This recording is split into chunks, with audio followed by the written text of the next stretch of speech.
बड़ी बहस मध्य प्रदेश में। मैं हूं आपके साथ अमित शर्मा। मुख्यमंत्री डॉक्टर मोहन यादव के जापान दौरे के साथ ही ग्लोबल इन्वेस्टर समिट 2025 की तस्वीर और साफ हो गई है। भोपाल में पहली बार इतनी भव्य इन्वेस्टर समिट का आयोजन होने जा रहा है, जिसमें प्रधानमंत्री नरेंद्र मोदी समेत देश विदेश के प्रमुख उद्योगपति शामिल होंगे। इस समिट के जरिए मध्य प्रदेश को एक औद्योगिक हब के रूप में स्थापित करने की तैयारी है। देखिए इस रिपोर्ट में।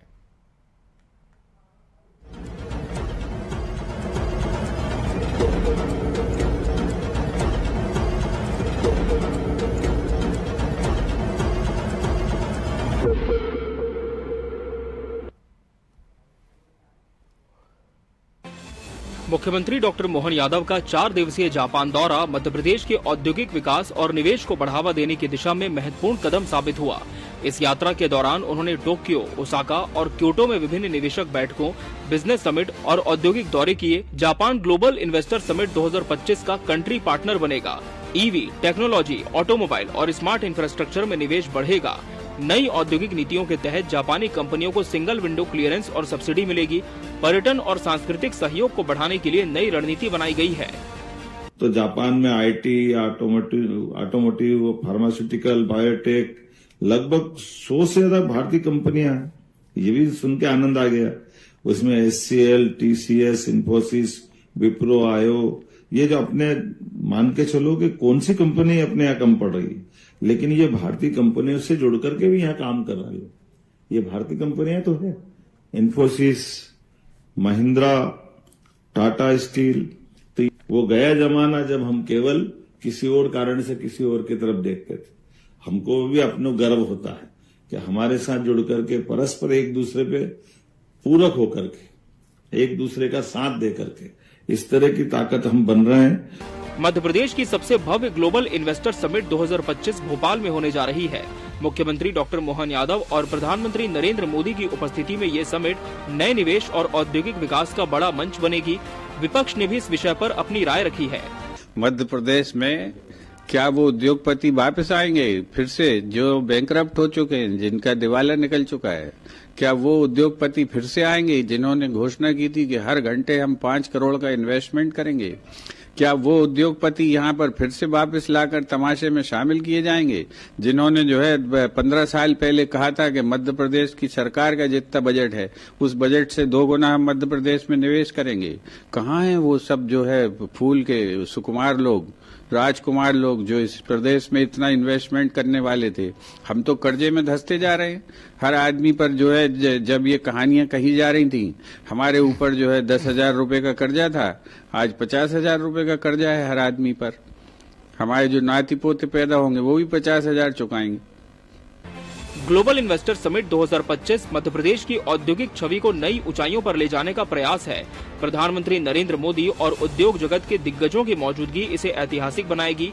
नई नीतियों के साथ मध्य प्रदेश निवेश का केंद्र बनने की ओर अग्रसर है। अब सवाल ये है कि क्या ये समिट मध्य प्रदेश की तकदीर बदलेगी, क्योंकि अब निगाहें ग्लोबल इन्वेस्टर समिट 2025 पर हैं, जहां इस यात्रा के परिणाम देखने को मिलेंगे। Bureau report, TV 24 news.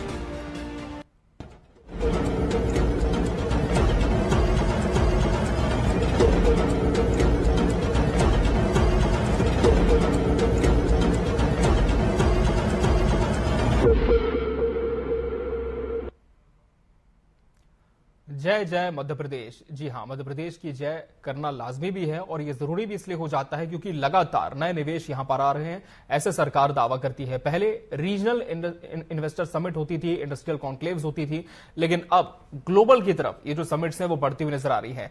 लेकिन मुख्यमंत्री डॉक्टर मोहन यादव का जापान दौरा क्या मध्य प्रदेश में नए निवेश को प्रोत्साहित कर पाएगा, और आने वाले समय में जब ग्लोबल इन्वेस्टर समिट भोपाल में आयोजित होगी तब इसके किस तरह के परिणाम देखने को मिलेंगे? आज इसी विषय पर हमारी चर्चा होगी और इसके लिए हमारे साथ खास मेहमानों का पैनल भी जुड़ चुका है। हमारे साथ भाजपा प्रवक्ता अजय धवले जी जुड़े हैं। अजय जी, बहुत स्वागत है आपका इस चर्चा में।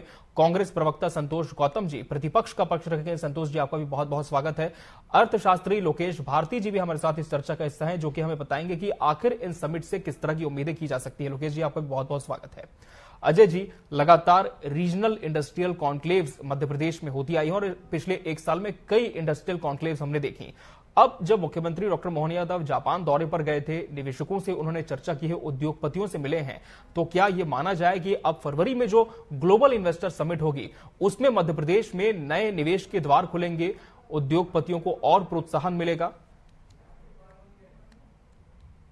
अमित जी, मुझे लगता है कि आप यदि हम इसके बैकग्राउंड में जाते हैं तो जैसे ही माननीय मुख्यमंत्री डॉक्टर मोहन यादव जी ने अपना पदभार संभाला था तो उनका जो फोकस था, और वो बार बार कहते थे कि मध्य प्रदेश ने अपना एग्री का ग्रोथ अब पीक पे है, हम उससे अधिक करने की जगह अब हम अल्टरनेट किस प्रकार से रिसोर्सेज को यूटिलाइज करके मध्य प्रदेश का जो इंडस्ट्रियल पोटेंशियल है उसको कैसे एक्सप्लोर कर सकते हैं, और उसको एक्सप्लोर करते हुए मध्य प्रदेश का जो इंडस्ट्रियल ग्रोथ रेट है उसको बढ़ाएं, उसका जीडीपी में कंट्रीब्यूशन कैसे करें, इसके लिए कुछ ना कुछ तैयारियां करने की आवश्यकता थी।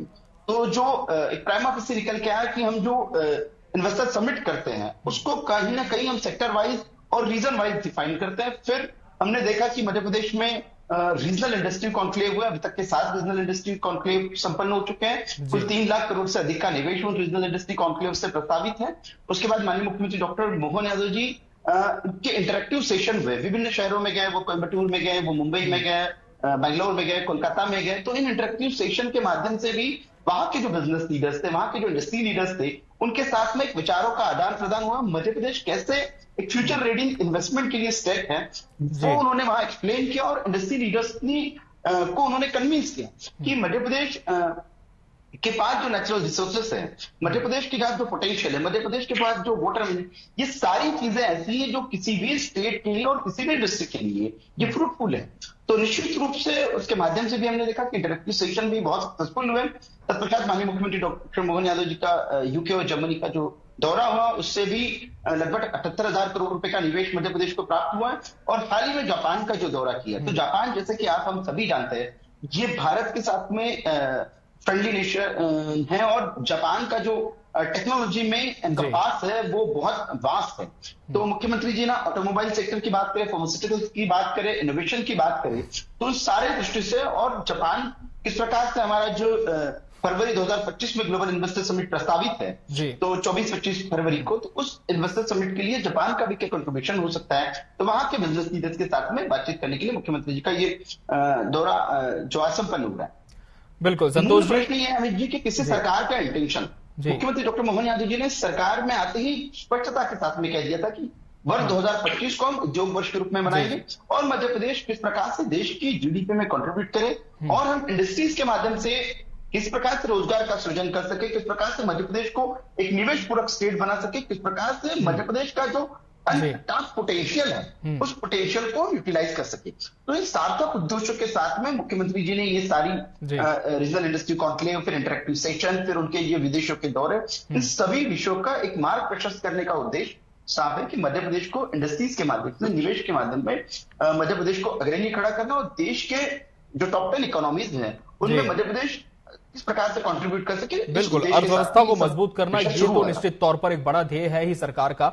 लेकिन संतोष जी, विपक्ष मुख्यमंत्री के इन दौरों को किस तरह से देखता है? क्योंकि पहले तो सिर्फ देश में दौरे होते थे, अब तो 7 समंदर पार विदेश में जाकर दौरे हो रहे हैं, वहां से निवेश लाने की बात कही जा रही है। लेकिन क्या मानते हैं कि जापान दौरा कोई मील का पत्थर साबित हो पाएगा मध्य प्रदेश में निवेश की दिशा में? संतोष जी, देखिए, अजय धवले जी बता रहे थे कि मध्य प्रदेश के पास प्राकृतिक संसाधन है और बहुत सारे नेचुरल रिसोर्सेस है जिनकी वजह से मध्य प्रदेश काफी प्रगति कर सकता है। तो ये कोई नई बात अजय धवले जी बता रहे हैं, मैं ऐसा नहीं समझता। मध्य प्रदेश में जो प्राकृतिक संसाधन है, नेचुरल रिसोर्सेस है, ये आज से नहीं है, ये बरसों से है, दशकों से और शुरू से है। लेकिन यादव जी के कार्यकाल को अगर शिवराज सिंह के कार्यकाल से अलग रखकर बात करेंगे तो मैं समझता हूं ये जनता को छलने के समान होगा। इनको इंक्लूड करना चाहिए कि ग्लोबल इन्वेस्टर समिट कोई आज पहली बार नहीं कर रहे हैं मोहन यादव, ये 2007 श्रृंखला शुरू करी थी, लगभग 7वीं इन्वेस्टर समिट है शिवराज सिंह के कार्यकाल को मिला ले तो। और उसके बाद भी मध्य प्रदेश में कितना निवेश आया है, प्राकृतिक संसाधनों के बावजूद, नेचुरल रिसोर्सेज के बावजूद, मध्य प्रदेश के तमाम एडवांटेजेस के बावजूद, क्या मध्य प्रदेश निवेश को आकर्षित करने में सफल रहा है? कमलनाथ जी कहते थे कि निवेश को आमंत्रित नहीं किया जा सकता है, उसे आकर्षित किया जा सकता है। और आकर्षित वो कैसे होगा? जब मध्य प्रदेश में उस तरीके का इंफ्रास्ट्रक्चर डेवलप होगा, तमाम चीजें होंगी और ईज ऑफ डूइंग होगी। तो ये सब चीजों को छोड़कर अगर यहाँ पर भ्रष्टाचार का बोलबाला होगा, आपने देखा कि यहाँ पर कानून व्यवस्था के मामले में मध्य प्रदेश के क्या हाल है, क्या कोई भी इन्वेस्टर उस प्रदेश में निवेश करने की कोशिश हिम्मत जुटा पाएगा? जहां पर माफिया न केवल डिप्टी कलेक्टरों, एडिशनल एसपी को कुचल दे रहे ट्रैक्टरों के नीचे। कल भिंड की घटना आपने देखी कि कलेक्टर पर हमला हो गया और कलेक्टर पर पथराव हुआ, कलेक्टर पर हमला हो गया और मध्य प्रदेश की सरकार कुछ नहीं कर पा रही है। तो यहाँ पर चाहे दलितों, आदिवासियों और इन पर तो छोड़ दें, अधिकारी तक सुरक्षित नहीं है, नेता तक सुरक्षित नहीं है। अगर उन पर भी इस तरह से हमला होगा कि तो मध्य प्रदेश में क्या निवेश के लिए उचित वातावरण है? यहाँ माफियावाद नहीं चलता है, तमाम तरीके के उद्योगों में यूनियनें नहीं चल रही है, भारतीय जनता पार्टी के नेताओं द्वारा संरक्षित जो उद्योगपतियों को परेशान कर रही है, क्या सिंगल विंडो सिस्टम सही में यहाँ पर लागू हो पाया है? ये सारी जो कमियां हैं, इसके चलते मैं समझता हूं मध्य प्रदेश सरकार को यह स्वीकार करना चाहिए कि पिछली 7 इन्वेस्टर समिट जो हमने की वो लोगों के पैसा कमाने के साधन बन गई। जिन जिन विभागों को उसका दायित्व दिया गया संभालने का, उन विभागों के अधिकारी करोड़पति हो गए, उसके मंत्री करोड़पति हो गए, लेकिन निवेश धरातल पर नहीं उतरा। आज भी मध्य प्रदेश का युवा बेरोजगार घूम रहा है, गुजरात जैसे बगल के प्रदेशों में रोजगार की तलाश कर रहा है, महाराष्ट्र जैसे प्रदेशों में रोजगार की तलाश कर रहा है, लेकिन मध्य प्रदेश में कोई निवेश धरातल पर नहीं उतरा है। तो एक बार फिर से ये आई वॉश करने का प्रयास, 7वीं बार जनता को बरगलाने का प्रयास भारतीय जनता पार्टी की सरकार कर रही है। और अभी कहा गया, शायद मैंने सुना कि 16,000 करोड़ का कोई निवेश आ गया है। 16,000 करोड़ का निवेश नहीं कहते अजय ढोले जी, उसको कहते हैं एमओयू। और ये एमओयू आप आज से नहीं कर रहे हो, 2007 से करते आ रहे हो। एमओयू में और वास्तविक निवेश में बहुत फर्क होता है। जनता को बरगलाना बंद कीजिए, इस प्रकार के निवेश के नाम पर पर्यटन बंद कीजिए। अगर असली निवेश आकर्षित करना है तो मध्य प्रदेश में उस तरीके का वातावरण आपको बनाना पड़ेगा, भ्रष्टाचार मुक्त, अमुक्त। बिल्कुल। लोकेश जी, रीजनल से अब हम ग्लोबल की तरफ बढ़ते जा रहे हैं। आपसे पहले भी कई बार इस शो में चर्चा हुई है कॉन्क्लेव्स को लेकर, लेकिन अब जब ग्लोबली जाने की बात करें तो उसके पहले यह भी जरूरी हो जाता है कि पहले समीक्षा की जाए उन समिट्स की जो रीजनल स्तर पर यहां पर हुई है। तो क्या धरातल पर आप देखते हैं कि जो दावे किए जा रहे हैं, हालांकि आपने पहले भी कहा है कि डेटा की बड़ी दिक्कत होती है, आसानी से उपलब्ध नहीं हो पाता, काफी ढूंढना पड़ता है, लेकिन क्या दावे धरातल पर सही साबित होते? आप देखते हैं कि निवेश आया है मध्य प्रदेश में, दिलचस्पी ली है उद्योगपतियों ने? देखिए अमित जी, आज हमारे दर्शकों के लिए मैं बहुत रिसर्च किया और मुझे ऐसा लगा कि बिना डेटा के बात करना ठीक इस तरह से होता है कि आप केवल धूल में जो है लठ चला रहे हैं, बिल्कुल, और उसका रिजल्ट कुछ नहीं आने वाला। तो सबसे पहले तो दोनों हाथ खोल के स्वागत है ग्लोबल समिट का। जैसे कि संतोष जी ने कहा कि ये पहली बार नहीं हो रहा है जी। मैं छोटे से बड़ा होते हुए देख रहा हूँ, काफी टाइम तो हमारे इंदौर में ही जो है ग्लोबल समिट्स हुई हैं, तो मैंने खुद धरातल पे इनको देखा है। तो आपके सभी दर्शकों के लिए थोड़े से डेटा मैं आप लोगों के साथ में साझा कर देता हूं कि जैसे अगर हम लोग पिछले इन्वेस्टर समिट्स की बात करें जो 2019 में हुई थी, तो लगभग 2.35 लाख करोड़ से अधिक के निवेश जो है प्रस्तावित हुए थे। ठीक उसी तरह से है कि प्लेटफॉर्म नंबर 3 पे गाड़ी आने की संभावना है। अब ये जो संभावनाएं हैं वो संभावनाएं बनी है आज भी।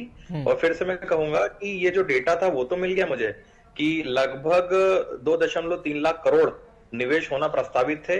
धरातल पे क्या हुआ इसका कोई डेटा वर्तमान में मेरे पास में नहीं है। दूसरी चीज, 2014 से अगर मैं 18 के बीच की बात करूं तो जैसे कि अभी संतोष जी बता रहे थे, तो अगर हम लोग एमओयू की बात करें तो जो 60% निवेश हुए हैं वो हकीकत में नहीं पता।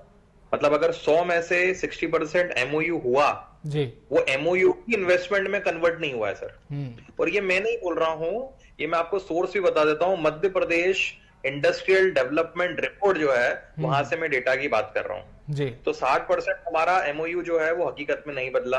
तो क्या इस पे हमें बात करना चाहिए? दूसरी चीज की ये जो भव्य आयोजन हो रहे हैं और इस आयोजन में जो पैसा खर्च हो रहा है, क्या इसके बदले रोजगार सृजित होगा? हम लोग क्यों काम कर रहे हैं जी। सबसे बड़ा जो है वो प्रदेश का हो या देश का हो, वो है रोजगार सृजन। तो अगर हम लोग बात करें जो सरकार के दावे हैं, पिछली सरकार के, वर्तमान में डॉक्टर मोहन सरकार जी के जो दावे हैं उसमें हजारों नौकरियों पैदा करने की बात की। जैसे 2017 की अगर हम बात 2014 की अगर हम बात करें उस समिट में, तो ऐसा कहा था कि 20% नौकरियां जो है उसको सृजित किया जाएगा जी। और 2019 से लेके 2023 की अगर हम लोग बात करें, जो डेटा अवेलेबल है, जिस आधार पे कह रहा हूं, मध्य प्रदेश की बात कर रहा हूं मैं, राज्य की 7.2% जो है बेरोजगारी के आंकड़े थे, ये बढ़ के 8.5 हो गए हैं। मतलब प्रदेश में बेरोजगारी का स्तर जो है वो बढ़ा ही है, लगभग 1.3% बेरोजगारी बढ़ी है। तो नौकरियां सृजित हुई ये नहीं हुई ये तो बात की बात है, लेकिन बेरोजगारी तो प्रदेश में बढ़ी है। ये डेटा जो है CMIE का डेटा है जो मैं आप लोगों के साथ में साझा कर रहा हूं सर। यहाँ पर रिलायंस ने भी बड़े बड़े वादे किए 2014 में कि हम लोग आएंगे, इन्वेस्ट करेंगे यहाँ पर, और प्रमुख प्रोजेक्ट्स में आप देखेंगे, आप भी मध्य प्रदेश में रहते हैं, मैं ही मध्य प्रदेश में रहता हूं, आप बता दीजिएगा कि कितना बहुत बड़ा प्रोजेक्ट जो है वो रिलायंस इंडस्ट्री ग्रुप जो है यहाँ पर लेके आया। तो ये भी जमीनी स्तर पर नहीं हुआ, लेकिन आज का जो मेन उद्देश्य है हमारी डिबेट का वो है कि जापान जाके, टोक्यो जाके क्या स्थितियां बदल रही हैं, क्या वहां पर कोई रोजगार के सृजन होंगे हमारे लिए, मतलब तो जापान इन्वेस्टर समिट को अगर हम लोग बात करें कि क्यों हम लोग इसको सकारात्मक रूप से देखें, तो अब तक जापानीज कंपनीज जो है वो जो कुछ राज्य हैं केवल वहीं पे निवेश करना पसंद करती हैं। जैसे वर्तमान में अगर हम लोग देखें तो महाराष्ट्र है, गुजरात है, दिल्ली है, दिल्ली में भी NCR वाला जो क्षेत्र है ना, वहीं पे इन्वेस्टमेंट होता है। और ये खुद डेटा मैंने जापान की गवर्नमेंट से लिया हुआ है। जैसे एक ऑर्गेनाइजेशन है वहां पर, जापान एक्सटर्नल ट्रेड ऑर्गेनाइजेशन, जिसको जेट्रो बोलते हैं, जेट्रो से मैंने डेटा उठाया। तो उनकी हमेशा जो प्राथमिकता रहती है सर, वो 3 राज्यों की रहती है। वो प्राथमिकता इस वजह से की हुई है क्योंकि पोर्ट एरिया है, जो इंफ्रास्ट्रक्चर है वो उनके पास में है, तो ये इन्हीं राज्यों को जाना पसंद करती है। और अगर हम लोग भोपाल की बात करें कि भोपाल में जो इन्वेस्टर समिट होगा तो क्या उससे हमारे पास में इन्वेस्टमेंट आएगा। देखिए धरातल स्तर पे देखिए अमित जी, तो इन्वेस्टमेंट कब आएगा, आपके पास में क्या इलेक्ट्रिसिटी की अवेलेबिलिटी है, क्या पानी की अवेलेबिलिटी है, क्या लॉजिस्टिक की अवेलेबिलिटी है। और खुद सरकार जो है अपने डाटा में MSME की अगर हम लोग बात करें तो उसमें खुद उसने कबूल किया है कि ईज ऑफ डूइंग बिजनेस की अगर हम लोग बात करें मध्य प्रदेश की, तो मध्य प्रदेश में 2022 के अनुसार आप लोग देखेंगे 7वें नंबर पे मध्य प्रदेश है ईज ऑफ डूइंग बिजनेस में। तो हमको हमारी रैंकिंग को सुधारना चाहिए कि सारे जो सकारात्मक पहलू है। बिल्कुल, इसी पर जवाब ले लेते हैं। मैं फिर आपका रुख करूंगा लोकेश जी। अजय जी जवाब दीजिए, डेटा सामने है, अब क्या कहेंगे, क्योंकि निवेश की बात होती है, MOU होता है, लेकिन कई बार अमली जामा नहीं पहनाया जाता है। अमित जी, डेटा की बात हो रही तो मैं भी कुछ डेटा आपके समक्ष रखना चाहता हूं। और जिस प्रकार से संतोष जी ने हमको अवगत कराया कि 2016 से मध्य प्रदेश में इंडस्ट्रियल समिट हो रहा है, तो पहला जो समिट हुआ था इंडस्ट्रियल समिट, वो अक्टूबर 2007 में हुआ था। 102 MOU में 17,311 करोड़ का निवेश आया था, 49,750 लोगों को रोजगार मिला था। और ये सरकारी डेटा है, ये पब्लिक डोमेन में। दूसरा समिट हुआ अक्टूबर 2022 में, 109 MOU हुए थे, उन 109 MOU में 26,879 करोड़ रुपए का निवेश आया था, 25,000 लोगों को रोजगार मिला था। और सारा का सारा ये रोजगार यदि हम आंकड़ों में देखा जाए तो ये प्राइवेट सेक्टर का इंडस्ट्रियल एम्प्लॉयमेंट होता है। तीसरी समिट हुई थी अक्टूबर 2012 में हुई थी, 425 MOU होते, 26,054 करोड़ रुपए का निवेश आया था, 31,530 लोगों को रोजगार मिला प्रत्यक्ष और अप्रत्यक्ष रूप से। चौथी समिट अक्टूबर 2014 में हुई थी, 3,160 MOU हुए थे, 49,000 करोड़ का निवेश आया था, 38,750 लोगों को प्रत्यक्ष और अप्रत्यक्ष रूप से रोजगार मिला था। 5वीं समिट हुई थी अक्टूबर 2016 में, 2635 MOU हुए थे, उसमें के जो MOU एग्जीक्यूट हुए हैं उसके माध्यम से मध्य प्रदेश में जो रोजगार आया 32,597 करोड़ निवेश आया था, और 92,700 प्रत्यक्ष और अप्रत्यक्ष रूप से रोजगार सृजन हुआ। आंकड़ों की बात इसलिए भी बांधी है कि हमने 15 महीने के कार्यकाल में अमित जी वो भी सरकार देखी है जिसकी प्राथमिकता मध्य प्रदेश में आईफा करानी तो रहती है, जिसकी प्राथमिकता मध्य प्रदेश के जो सरकार का धन है उसका उद्देश्य मध्य प्रदेश में ये जो कार्यक्रम करने की थी। लेकिन आज यदि हमारी सरकार बोनाफाइड इंटेंशन के साथ में मध्य प्रदेश को एक इंडस्ट्रियल रिवोल्यूशन की तरफ ले जाना चाहती है, क्योंकि हम मानते हैं कि मध्य प्रदेश के अपनी लैक्यूनाज भी हैं। जैसा कि लोकेश जी कह रहे हैं कि मध्य प्रदेश के साथ में डिसएडवांटेज क्या है, तो हमारे पास में पोर्ट नहीं है नेबरिंग एरियाज की वजह से। तो वो जो जिन स्टेट के पास में पोर्ट होता है, कार्गो की फैसिलिटीज होती है, वहां पे अल्टीमेटली इंडस्ट्रीज जाती है, क्योंकि रीजन होता है ट्रांसपोर्टेशन का। बिल्कुल, तो ये बहुत सारी अपनी लैक्यूनाज के बाद भी कि मध्य प्रदेश की प्रोज क्या है कि यहाँ पे नेचुरल रिसोर्स अबेंडेंट है, उन नेचुरल रिसोर्स को किस प्रकार से एक्सप्लोर कर सके, माइनिंग की बहुत अधिक संभावनाएं हैं, उसको किस प्रकार से हम प्रोसेस कर सके।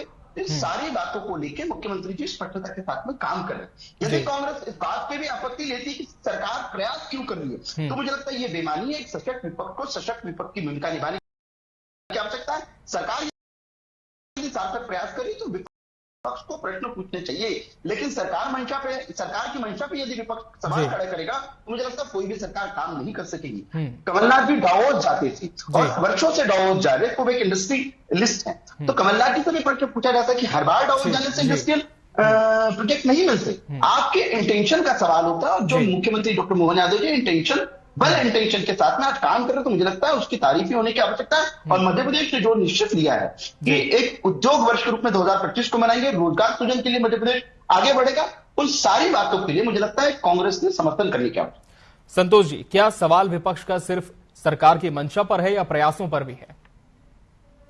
देखिए, हम सब मध्य प्रदेश के निवासी हैं और कौन नहीं चाहेगा कि मध्य प्रदेश उन्नति करे। बिल्कुल। लेकिन अभी तक हमने ये देखा है कि मध्य प्रदेश की जो भारतीय जनता पार्टी की सरकार है, 2 दशकों से मध्य प्रदेश में काबिज होने के बावजूद उसके पास कोई विजन नहीं है। भारतीय जनता पार्टी के प्रवक्ता आईफा को एक गाली की तरह देते हैं। मैं समझता हूं आईफा अवार्ड के जो विशाल कैनवस है उसको समझ ही नहीं पाते हैं वो, कि अगर आईफा मध्य प्रदेश में हुआ होता तो वैश्विक ग्लोबल स्तर पर मध्य प्रदेश की हैसियत क्या बनती।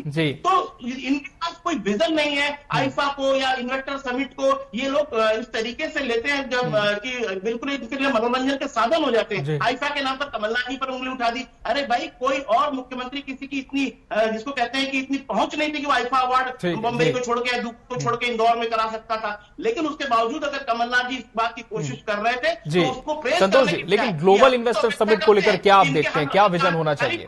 लेकिन अगर कांग्रेस ने कोई पहल कर दी तो उसकी बुराइयां ढूंढने में पूरी भारतीय जनता पार्टी लग जाती है। ये भारतीय जनता पार्टी की नैरो माइंडेडनेस है। Santosh ji, global investor summit को लेकर क्या विजन देखते हैं? हमसे अगर ये सहयोग की अपेक्षा रखते हैं तो हमारा भी सम्मान इनको करना होगा, और नहीं तो जवाब वैसे ही मिलेंगे जैसे चाहते हैं। संतोष जी, मैं फिर से सवाल दोहरा रहा हूं कि ग्लोबल इन्वेस्टर समिट को लेकर क्या विजन आप देखते हैं? क्या सरकार का प्रयास सराहनीय है? होना चाहिए मध्य प्रदेश में निवेश? इसका मुख्य कारण यह है कि मध्य प्रदेश का जो नेतृत्व है उस पर विदेशी निवेशकों को या भारतीय निवेशकों को ये विश्वास ही नहीं है कि इनके पास कोई विजन है जो इन्वेस्टर फ्रेंडली हो। आप देखिए मध्य प्रदेश में भ्रष्टाचार का आलम क्या है। गोविंद राजपूत और भूपेंद्र सिंह की लड़ाई हो रही है, कैलाश विजयवर्गीय और मोहन यादव की लड़ाई हो रही है। ये सब भ्रष्टाचार के हिस्से में दलालियां खाने की लड़ाइयां हैं। तो मध्य प्रदेश जब तक ये गिद्ध अपने हिस्से को नहीं छोड़ेंगे, भ्रष्टाचार के हिस्से को, मैं समझता हूं निवेश आकर्षित नहीं हो सकता। निवेश के लिए ये चाहिए वातावरण, क्लियर कट वातावरण होना चाहिए कि 1 रुपए की भी रिश्वत आपको नहीं देना पड़ेगी, हम आपको बिजली पानी में ये रियायतें देंगे। आपका कोई स्पष्ट विजन अभी तक आया है? और जिस निवेश की बात कर रहे हैं अजय धवले जी, गूगल पे पढ़ के अभी तक ये हुआ है, उनको ये बताना चाहिए कि ये एक बहुत छोटा सा आंकड़ा है जिस प्रकार से भारतीय जनता पार्टी दावे करती बड़े बड़े एमओयू के। एक भारतीय जनता पार्टी की प्रवक्ता पिछले दिनों मेरे साथ डिबेट में थी, वो कह रही थी कि 20 लाख करोड़ का निवेश मध्य प्रदेश में आ गया है। मैंने कहा पता नहीं इनको जो भी पता होंगे कि नहीं कि 20 लाख करोड़ में कितने जीरो होते हैं, तो मैं तो उस बहस में नहीं पढ़ना चाहता हूं। लेकिन भारतीय जनता पार्टी से मैं उम्मीद करूंगा कि जितनी ये जोर शोर से बखान करते हैं निवेश लाने का, उतना निवेश यदि ले आते तो मध्य प्रदेश 4 लाख करोड़ के कर्जे में नहीं डूब रहा होता। 5,000 करोड़ प्रति सप्ताह का औसतन कर्जा नहीं लेना पड़ता है इनको। तो मैं इनसे कहना चाहता हूं कि आप बहुत निवेश किया है, 20 लाख करोड़ का लिया है, 50 लाख करोड़ का लिया है, धरातल पर दिखना चाहिए कि मध्य प्रदेश के 37 लाख रजिस्टर्ड युवा आज भी बेरोजगार कैसे हैं मध्य प्रदेश के रोजगार पोर्टल्स पर। मध्य प्रदेश के युवा क्यों गुजरात में पलायन को मजबूर है, सिलिकोसिस की बीमारी हो रही है झाबुआ के युवाओं को, क्यों मध्य प्रदेश की फैक्ट्रियों में उनको नौकरी नहीं मिल रही है। इंदौर का जो आईटी क्षेत्र का युवा है वो क्यों बॉम्बे, पुणे और कर्नाटक जाने पर मजबूर है। इनको ये बताना चाहिए कि क्या बड़ी बड़ी कंपनी यहाँ पर आई, क्या गूगल ने, माइक्रोसॉफ्ट ने, किसी विदेशी कंपनी ने यहाँ पर ऑफिस खोला? उन्होंने पुणे में ऑफिस खोला, उन्होंने हैदराबाद में खोला, उन्होंने बेंगलोर में खोला। क्या कारण है कि भारत के मध्य में होने के बावजूद मध्य प्रदेश में निवेश को आकर्षित करने में सरकार विफल रही है? और उसके बाद भी भारतीय जनता पार्टी के प्रवक्ता यह अपेक्षा करते हैं कि हम उनके प्रति सहयोगात्मक रवैया रखें, लेकिन 1.5 साल का जो केवल कार्यकाल था हमारा, उसको क्रिटिसाइज करने में कोई कसर नहीं छोड़ेंगे। लेकिन हमसे अपेक्षा करेंगे हम सकारात्मक। चलिए, वर्तमान पर ही हम बात करेंगे। मैं आऊंगा संतोष जी, फिर से आपका रुख करूंगा। लोकेश जी के पास हम तब तक चलते हैं। लोकेश जी, क्या वजह आप मानते हैं कि जो बड़े निवेशकर्ता है, जो बड़े उद्योगपति हैं, उन्हें हम धरातल पर आकर्षित नहीं कर पा रहे? क्या वातावरण में कोई कमी है? नीतियों में किसी तरह का संशोधन करने की आवश्यकता आप देखते हैं? जी लोकेश जी, क्या आप मानते हैं कि हमें अपने वातावरण में, नीतियों में भी किसी तरह से ध्यान देने की आवश्यकता है जिससे बड़े निवेश को हम आकर्षित कर पाए, न सिर्फ एमओयू हो बल्कि धरातल पर इंडस्ट्रियां लगे और लोगों को रोजगार मिले?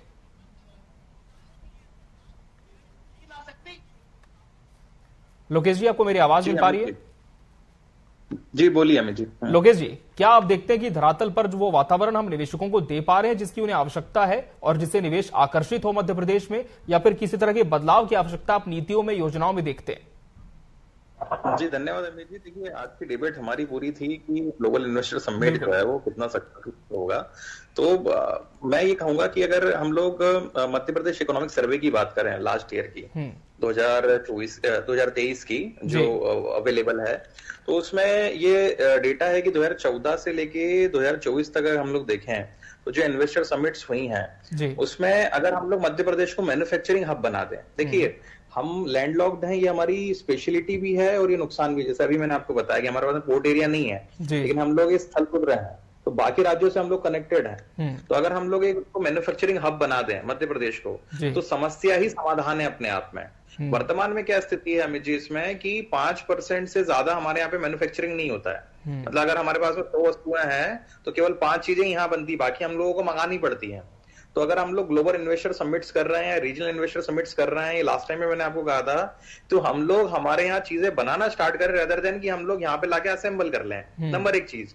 दूसरा, चाइना में क्या स्थिति है, चाइना में अगर आप मान लीजिए कि अमित जी और लोकेश दोनों जाते हैं चाइना, तो वहां पर जाते से ही जो है क्या कहते हैं, जो मंत्री होते हैं वहां के, है ना, वो आपको रिसीव करने पहुंच जाते हैं, क्योंकि वहां पे आपको लिखना पड़ता है रीजन फॉर कमिंग। तो हम लोग वहां पर लिख रहे हैं इन्वेस्टमेंट, तो वहां पर जैसे ही ये पता लगता है कि कोई इन्वेस्टर्स आए हमारे यहाँ पर, तो शाम तक आप जो है अपना रिफ्रेशमेंट कीजिए, वो शाम तक पूरी जगह दिखा के आपको इन्वेस्टमेंट करा के घर भेज देंगे और कह देंगे कि भाई आप अपना हिस्सा जो है वो ले लेना, और वो लेने के लिए भी आपको आने की जरूरत नहीं पड़ेगी। मतलब कुल मिला के चाइना की पॉलिसी ऐसी है कि बहुत इंटेंसिव पॉलिसी जो है और एक्सटेंसिवली वो डील करता है। तो हमें चाइना की तरह बनना होगा। मतलब चाइना की तरह बनना होगा से मतलब यह है कि चाइना हर चीजें मैन्युफैक्चरिंग कर लेता है। तो मैं केवल इस प्लेटफॉर्म के माध्यम से अगर माननीय मुख्यमंत्री जी तक मेरी आवाज पहुंच रही है, मैं केवल यही कहूंगा कि आप मध्य प्रदेश को एक मैन्युफैक्चरिंग हब बनाने की कोशिश करें इस इन्वेस्टर समिट्स के द्वारा। और मेरा आपसे दावा है,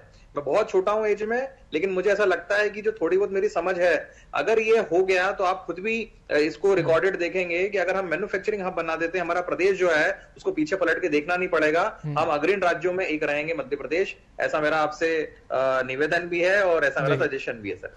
बिल्कुल, और कहीं ना कहीं उम्मीद यही की जानी चाहिए कि इस बार जो ग्लोबल समिट होगी इसके दूरगामी परिणाम देखने को मिलेंगे। धरातल पर इंडस्ट्रीज एस्टैब्लिश होंगी और लाखों लोगों को रोजगार भी सृजित होगा, ऐसी ही संभावना है, और तभी हम कह पाएंगे गर्व से जय जय मध्य प्रदेश। बहरहाल समय हमारे पास इतना ही था इस चर्चा के लिए। आप सभी मेहमानों का बहुत बहुत धन्यवाद हमसे इसमें जुड़ने के लिए। इसी के साथ बड़ी बहस डिबेट लाइव मध्य प्रदेश में आज के लिए फिलहाल इतना ही। मुझे और मेरी पूरी टीम को दीजिए इजाजत। नमस्कार।